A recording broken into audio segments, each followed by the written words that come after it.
Film industry बाहर से जितनी खूबसूरत और दीदा ज़ेब नज़र आती है, करीब से इसमें इतना ही अंधेरा दिखाई देता है।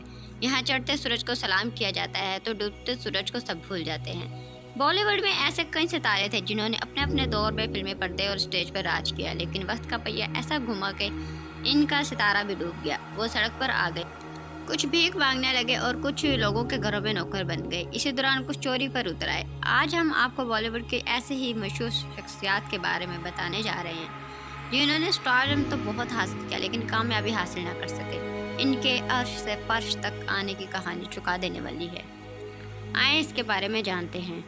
अस्सलाम वालेकुम, welcome back to my channel inside information.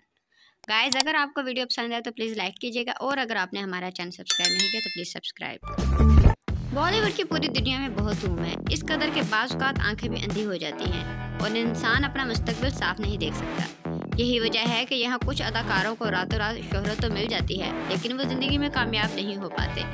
Glamorous की दुनिया में ऐसे कई मशहूर शख्सियात हैं जिन्होंने अरूज से ज़वाल तक का सफ़र देखा है। आज आपको बॉलीवुड के ऐसे ही नामवर अदाकारों के बारे में बताएंगे। नंबर 1 पे हैं गीतांजलि। 90s की दहाई में इनका मॉडलिंग में बड़ा ही नाम था। मिस यूनिवर्स और दीगर कई बड़ी एक्ट्रेस के साथ इन्होंने रैंप पर वॉक भी की। इन्होंने कामयाबी की ऊंचाइयों को भी छुआ और ज़मीन पर गिरने की चोट भी सही। इनके गिरने का हल्ला कुछ ऐसा मचा कि इन पर एक पूरी फिल्म ही बन गई। जी हाँ, इंडियन मूवी फैशन में कंगना रनावत का किरदार इन्हीं की ज़िंदगी की अक्कासी करता है। ये हरियाणा से ताल्लुक़ रखती थी और इनके फादर नेवी में ऑफिसर थे। इन्होंने न सिर्फ कॉलेज से पढ़ाई की बल्कि फैशन डिज़ाइनिंग का कोर्स भी किया। गीतांजलि ने मॉडलिंग में ट्राई शुरू की और जल्द ही कामयाबी भी मिली। अपने करियर की पीक पर इन्होंने एक जर्मनी लड़के से अपनी फैमिली के खिलाफ जाकर शादी की और एक बेटा भी हुआ, मगर शादी कामयाब ना हो सकी और इनका शौहर इनके बेटे को लेकर जर्मनी वापस चला गया, जबकि यहाँ गीतांजलि ड्रग्स और दूसरे नशे का शिकार हो चुकी थी। नशे की लत की वजह से करियर तो खराब हुआ सो हुआ, इसने इनको मेंटली और फिजिकली भी हिट किया। नौबत यहाँ तक आ गई कि नशे की लत को पूरा करने के लिए घरों में एज अ मेड भी काम किया। बाद में दिल्ली कमीशन बराए खवातीन मदद के लिए आगे आया और इनका इलाज करवाया। नंबर 2 पे हैं अदाकारा मैथिली शर्मा। अदाकारा मैथिली शर्मा को पुलिस ने कार की खिड़की तोड़ते हुए पकड़ा था। वो दिल्ली की रहने वाली थी और घर से भागकर बॉलीवुड में करियर बनाने आई थी। ऐसे में इनके वालिदैन ने रिश्ता तोड़ दिया। अदाकारा और मॉडल मैथिली शर्मा ने इस वक्त काफ़ी सुर्खियां बनाई जब मुंबई की सड़कों पर भीख मांगते और चोरी करते पकड़ी गई। मैथिली शर्मा ने कई भोजपुरी फिल्मों में काम किया लेकिन शायद ये इनके लिए काफ़ी नहीं था। दिल्ली की रहने वाली मैथिली शर्मा का करियर जब नीचे की तरफ जाने लगा तो मैथिली शर्मा भीख मांगने और चोरी करने पर मजबूर हो गई। वो शदीद डिप्रेशन का शिकार हो गई थी। बाद में इन्हें दिमागी अस्पताल में दाखिल करवाया गया और इनका इलाज करवाया गया। नंबर 3 पे हैं ओपी नैयर। ओपी नैयर ने बॉलीवुड में कई हिट गाने गाए। इन्होंने बहुत शोहरत हासिल की। बॉलीवुड के मशहूर मौसीकार ओपी नैयर का ताल्लुक पाकिस्तान के शहर लाहौर से था। 1949 से अपने करियर का आगाज़ करने वाले ओपी नैयर की शोहरत का आगाज़ 1955 की फिल्म आर पार से हुआ। इनके सुरीले गीत हमेशा अलग ही पहचान लिए जाते थे। दीगर मौसीकारों के बरक्स ओपी नैयर अपने गीतों की शौकी और चलबुलेपन के हवाले से भी जाने जाते थे, लेकिन शराब की वजह से इन्होंने अपना सब कुछ खो दिया। इनके घर वाले इन्हें छोड़कर चले गए और अपने आखिरी दिनों में वो एक किराए के घर में रहे।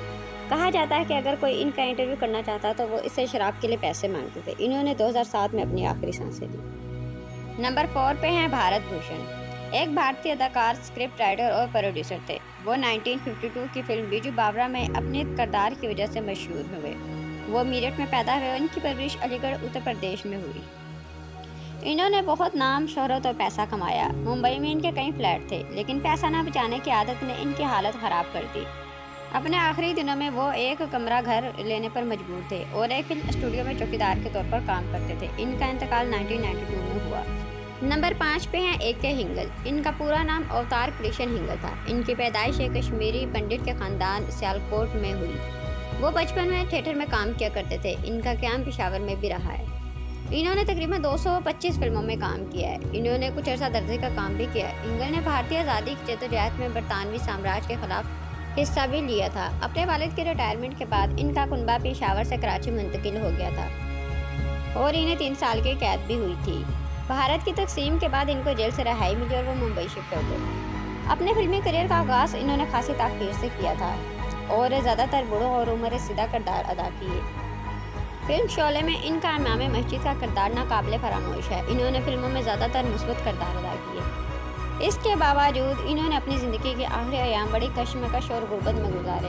हालत इतनी ख़राब हो गई थी कि वो अपने मेडिकल बिल भी अदा नहीं कर पा रहे थे। इस वक्त अमिताभ बच्चन ने 20 लाख रुपए देकर इनकी मदद की थी। इनका इंतकाल 2012 में हुआ था। नंबर 6 पे हैं वोमी। इन्होंने 1967 में पी.आर. चोपड़ा की हमरात से बॉलीवुड में कदम रखा और रातों रात स्टार बन गई। वोमी बॉलीवुड की खूबसूरत तरीन अदाकाराओं में से एक थी। इन्होंने 1974 तक फिल्मों में काम किया और बहुत से उम्दा किरदार अदा किए। इन्होंने एक ताजर के बेटे से शादी की थी। कहा जाता है कि शोहर की मुदाखलत की वजह से इनका करियर ख़राब हो गया था।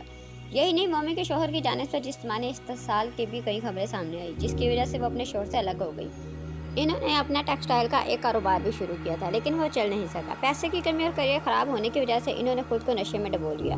वोमी का इंतकाल 1977 में जिगर की बीमारी से हुआ। कहा जाता है कि इस वक्त वोमी की लाश को एक हाथ पर शमशान घाट ले जाना पड़ा। अदाकारा वोमी को कंधा देने वाला भी कोई नहीं मिला। नंबर 7 पे है सुलक्षणा पंडित। इनकी ज़िंदगी किसी फिल्मी कहानी से कम नहीं है। तफसीलात के मुताबिक सुलक्षणा की ज़िंदगी में कुछ ऐसा हुआ जो आमतौर पर सिर्फ फिल्मों या टीवी सीरियल्स में ही नजर आता है। इन्होंने अपने करियर का आगाज़ 1975 में फिल्म उलझन से किया। इन्होंने अपने दौर के कई बड़े सुपरस्टार्स के साथ काम किया, जिसमें शत्रुघ्न सिन्हा, जितेंद्र, विनोद खन्ना, शशि कपूर, संजीव कुमार और यहाँ तक कि बॉलीवुड के पहले सुपरस्टार राजेश खन्ना भी शामिल हैं। इनका कहना था कि वो संजीव कुमार से शादी करना चाहती हैं, मगर कहानी में ट्विस्ट था, संजीव कुमार हेमा मालिनी को चाहते थे। संजीव कुमार के ठुकराने के बाद इन्होंने ज़िंदगी पर कभी शादी नहीं की। यह डिप्रेशन में चली गई और ख़ुद को दूसरों और फिल्मों से दूर कर लिया। सुलक्षणा पंडित की हालत आज ऐसी है कि एक नौकरानी इनकी देखभाल के लिए हर वक्त इनके साथ रहती है। बाथरूम में गिरने की वजह से इनकी एक हड्डी टूट गई और 4 मरतबा इनकी सर्जरी की गई है, जिससे हालात मज़ीद ख़राब हो गए हैं। अभी अपने कमरे तक महदूद हैं और इनकी सिस्टर इनकी देखभाल करती हैं। नंबर 8 पे हैं सतीश कौल। अदाकारा सतीश कौल याद हैं? सतीश कौल, जिन्हें पंजाबी सिनेमा का अमिताभ बच्चन कहा जाता है। इनका शुमार कभी इंडस्ट्री की चोटी के अदाकारों में होता था। सतीश कौल ने अपने करियर में देव आनंद से लेकर शाहरुख खान और दिलीप कुमार जैसे बड़े सितारों के साथ काम किया। इन्होंने कर्मा, प्यार का मंदिर, राम लखन, याराना और जंजीर जैसी कई फिल्मों में काम किया। सतीश कौल का अपना एक्टिंग स्कूल भी था, लेकिन बाद में सतीश कौल की हालत ऐसी हो गई थी कि इन्हें पहचानना भी मुश्किल हो गया था। इनकी बीवी ने भी इन्हें तलाक देने के बाद छोड़ दिया। सतीश कौल को एक ओल्ड एज होम में रहना पड़ा। बाद में वो लुधियाना में किराए के मकान में रहने लगे। सतीश कौल को बड़ी माली परेशानी इन्हें घेरा। इनके पास दवाएं खरीदने तक के पैसे नहीं थे। सतीश कौल का इंतकाल 10 अप्रैल 2021 में हुआ। वो अपनी आखिरी सांसों तक फिल्मों में अपने लिए काम मांगते रहे, लेकिन किसी ने उनकी मदद नहीं की। नंबर 9 पे हैं सीताराम पंजाल।